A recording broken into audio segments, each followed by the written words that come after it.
Mhm. And if we're not going through the right processes, then I think that's tyrannical and that's unfair. And again, I think that the Supreme Court and I think that secularism as a religion has been at fault for many decades now for doing things the unfair way.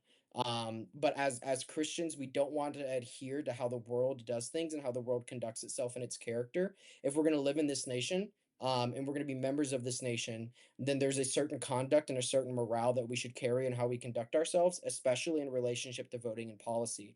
And so I think going through what I call the bottom up method versus the top down method is more effective. To kind of give a closure on people who are viewing, they're like, what do you mean by bottom up?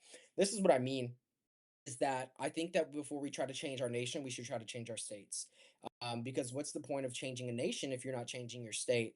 And to kind of give like the 10,000 foot view of the A to Z, this is not A to B as if our B is our end goal. There's a Z, but I think and practically speaking, it starts with effective evangelism and discipleship as a primary as a Christian. Okay, I'm a Christian first. My Christian identity is my only identity, and then as a secondary to that, something that comes immediately underneath it, at a 10,000 foot level is my status as being an American.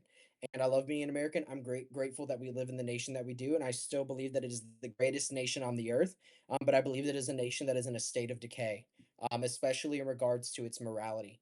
And that's a major concern for me, especially with how prominent blasphemy is in regards to Christ, because I think that a culture's ability to blaspheme its own God is probably one of the strongest points that you can look at to say whether or not they're in a state of cultural decay or not. And I think, given the issue with the Olympics recently, I think it gives a clear example, generally speaking, of where the West is at in its decline, so to speak.